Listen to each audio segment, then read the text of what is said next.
High friends, welcome to my channel. आज माझ्याबरोबर आहे गोल्डन पंडा. ह्याला फर्स्ट लव फ्लावर प्लांट पण म्हणतात आणि हे अतिशय सुंदर दिसणारं प्लांट आहे. याला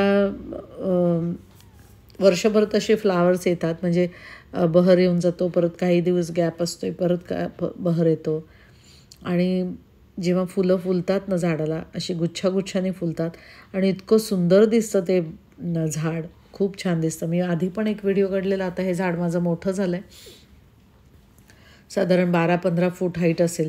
हे झाड वाढतं छान, म्हणजे ह्याला तुम्ही कुंडीत पण लावू शकता. कुंडीत लावून आपण त्याची हाईट मेंटेन करू शकतो, आपल्याला हवं तसं कट करून, हव्या त्या उंचीमध्ये ठेवून. आणि जर तुम्ही जमिनीत लावला, जागा असेल तर नक्की जमिनीत लावा, कारण ते जेव्हा फुलांनी भरतं ना, तेव्हा बघा प्लांट किती सुंदर दिसतं ते. तर हे ॲक्च्युली मी हे कटिंग केलंच नाही आहे कधी आणि त्याला खतही घातलं नाही. त्याला कसली खताची पण आवश्यकता नसते विशेष. अर्थात तुम्ही कुंडीत लावलं तर खत घाला, पण असं तुम्ही हे जमिनीत जर लावलं आपण तर हे आपलं साधारण उंच किती होतं, कलमी आंबा असतो ना, आंब्याचा कलम, तसं ते झाड होतं. तेवढं उंच होतं आणि तेवढं विस्तार पण तसा होतो त्याचा. पण खूप छान दिसतं. आणि आता पण मी हा बहर गेल्यावर कटिंग करणार आहे, म्हणजे त्याला अजून ब्रँचेस येतील आणि मस्त होईल. इतकं सुरेख दिसतं आणि गुच्छागुच्छांनी फुलं येतात. इव्हन त्याच्या कळ्यासुद्धा, जो कळ्यांचा गुच्छ येतो ना, फुलायच्या आधी जे कळ्या येतात त्या जवळजवळ असतात आणि त्याचा गुच्छ पण असा छान मस्त दिसतो. तर हे दुरूनसुद्धा हे झाड खूप छान दिसतं. ह्याची केअर काहीच करायला लागत नाही. मी हे आणलं, लावलं, ह्याला खत वगैरे काहीही घातलेलं नाही आता. आणि बघा, हे साधारण 15 फूट तरी उंच झालं असेल. हे शेजारी रांजणाचं झाड आहे, जवळजवळ त्याला धरतं आलेलं आहे हे.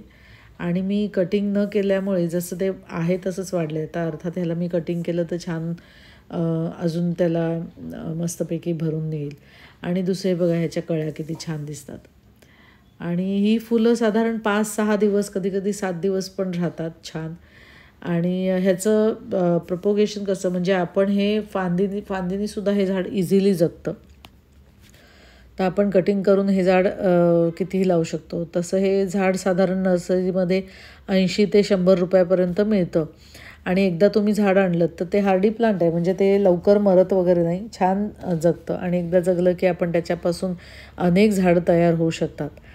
आणि दिसायला सुंदर असणारं प्लांट आहे, इझी टू मेंटेन आहे. नवीन बिगिनर्स जे आहेत नर्सरीमध्ये, तर त्यांनी हे झाड लावावं, कारण हे कमी देखभालीचं झाड आहे.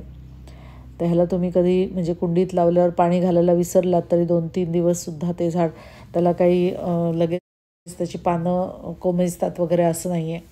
कमी पाणी घातलं तरी राहतं. आणि फुल सन बाकी ह्याला हवा, म्हणजे ह्याला फुल, आता बघताय तुम्ही, हे बाहेरच लावलेलं आहे मी. ह्याला खूप छान ऊन हवं, तर ह्याला फुलं छान येतात. त्याला शेडमध्ये अजिबात ठेवू नका, मग शेडमध्ये ठेवल्यावर त्याला फुलं वगैरे येणार नाहीत. बाकी इझी टू मेंटेन आहे आणि दिसायला सुंदर असणारं प्लांट आहे. मला वाटतं तुम्ही तुमच्या घरी आणा आणि लावा. जागा नसेल तर कुंडीत लावा. कुंडीतसुद्धा हे साधारण तुम्हाला हवं त्या उंचीचं 1 फूट, 2 फूट, 3 फूट. 1 फूट म्हणजे खूप छोटं होईल, पण साधारण तुम्ही 12-13 इंचचे पॉटमध्ये जरी लावलं ना, तरी ते इझिली ग्रो होईल. आणि तुम्ही त्याला हाईट तुमच्या आवडीप्रमाणे मेंटेन ठेवा. बरंच कुंडीत लावाल तर सॉईल तुम्ही कंपोस्ट घ्या, नदीची वाळू घ्या, किंवा गार्डन सॉईल आणि नुसतं कंपोस्ट घेतलं तरी चालेल. त्याला काही असं नाही आहे की अमुक प्रकारची सॉईल पाहिजे, ते कसंही झाड छान वाढतं.